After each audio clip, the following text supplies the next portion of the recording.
자, 구글 워크스페이스 디지털 콘텐츠의 개념에 대해서 설명을 드려보도록 하겠습니다. 종이 문서, 우리 오랫동안 사용을 했었죠. 기원전 2400년 전부터 우리는 저렇게 문자를 이 파피루스라는 데에다가 작성을 해서 정보를 교환을 했습니다. 자, 그래서 그 이후에 우리가 뭐 출판기도 발명을 하고 여러 가지 이제 뭐 전자출판도 하면서 우리가 다양한 출판의 세계로 이용을 하고 있고요. 이제는 우리가 뭐 인쇄기에, 프린터기에 단추만 누르면 원하는 문서들이 출력이 되는 시대에 살고 있습니다. 문제가 이렇게 오랫동안에 이런 인쇄, 출력, 종이 문서의 세계에 살다 보니 고정관념이라는 게 생겨버렸어요.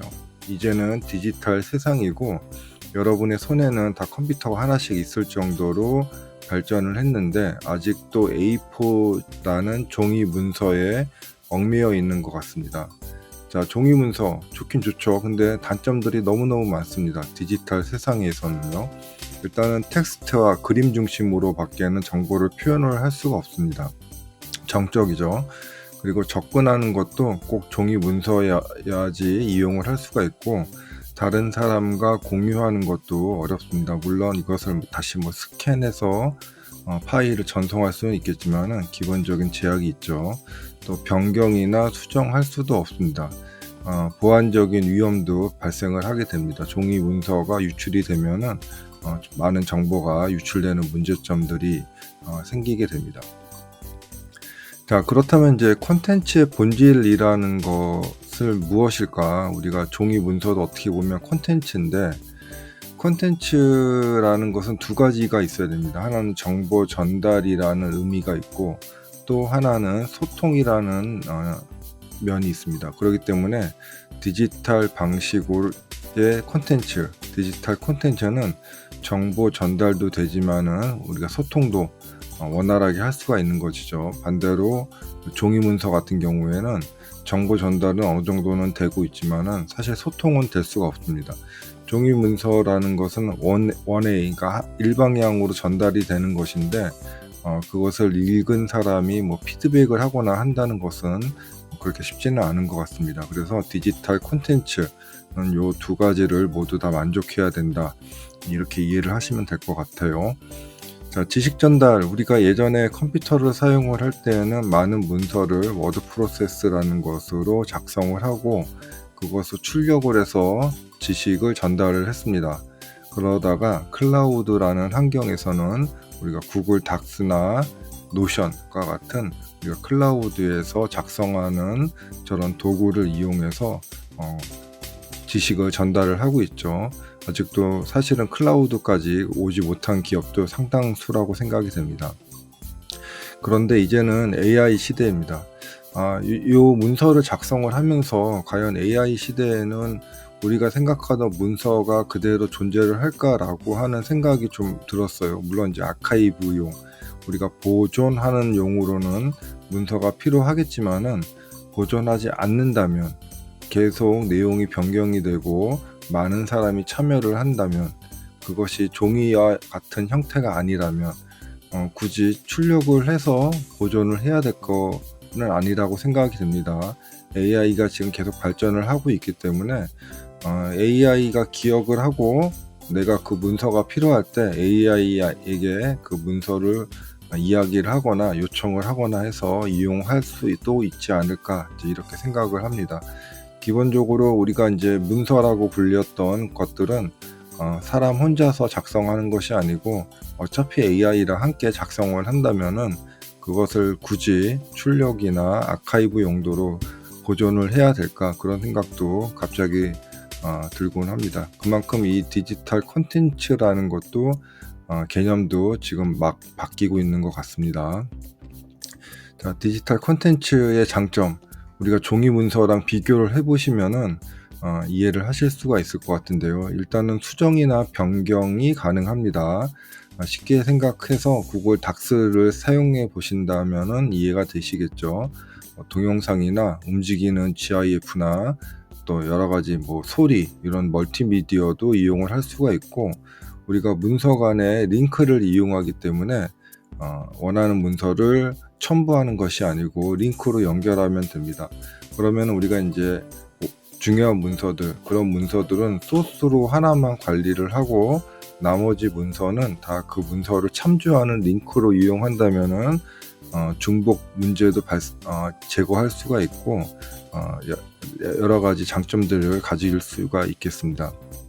또한 이제 디지털 콘텐츠는 우리가 뭐 PDF나 이런 걸로 해서 PC에 저장할 수도 있지만은 대부분 이제 클라우드의 콘텐츠 자체로 저장을 하게 됩니다. 또한 이제 브라우저만 있으면 이용할 수 있는 형태이기 때문에 스마트폰이나 다양한 디바이스에서도 클라우드에 있는 콘텐츠를 쉽게 이용할 수 있다라고 하는 장점들이 있겠죠. 자, 구글 워크스페이스에서는 어떤 변화가 있을까요? 우리 이제 구글 워크스페이스라고 부르는 것은 모든 것을 이제 포함하고 있는 어떤 장소의 공간의 개념이 되겠죠. 워크스페이스이니까요. 근데 요즘에 이제 구글에서 얘기하는 것은 우리가 일하는 특히 이제 구글 닥스 같은 경우에는 문서가 아니다. 이것은 워크플레이스다라고 하는 개념으로 지금 전개가 되고 있습니다. 자, 워크플레이스라는 것은 갑자기 우리가 일하는 공간, 장소의 개념으로 넘어가는데요. 자, 문서에서 우리가 출력을 하지 않는다면 거기에서 그냥 일을 하면 됩니다. 다른 사람과 아이디어를 공유를 하고 약속을 정하고 또 거기에 자기들이 했던 업무들을 정리를 하고 이런 식의 워크플레이스 개념으로 간다면은 더 많은 일들을 할 수가 있겠죠. 그래서 이 개념이 좀 중요한데 워크플레이스라는 개념을 꼭 기억해 주시기 바라겠습니다. 자, 워크플레이스를 위해서 이제 페이지 없음 이런 기능도 있지만은 스마트 캔버스와 스마트 칩이라는 기능도 지금 제공을 해주고 있습니다. 노션을 사용해 보셨던 분이라면은 쉽게 이해가 되실 텐데 골뱅이를 입력을 하면은 거기 이후에 이제 여러 가지 사용할 수 있는 것들이 쭉 나타나죠.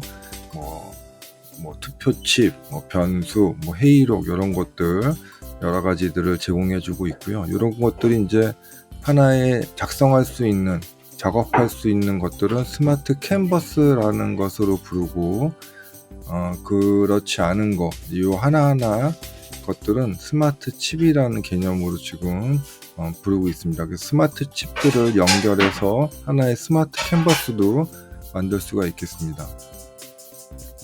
자, 효율적인 디지털 콘텐츠를 만드는 방법, 정말 중요한 내용인데 이것은 설명을 간단하게 좀 드리고 각 문서에서 한번 사용하는 방법도 설명해 보도록 하겠습니다. 자, 스마트 캔버스, 스마트 칩으로 여러 가지 것들을 할 수가 있어요. 일단은 우리가 뭐 문서, 회의록 아니면은 뭐 이메일 이런 것도 작성을 해줄 수가 있습니다.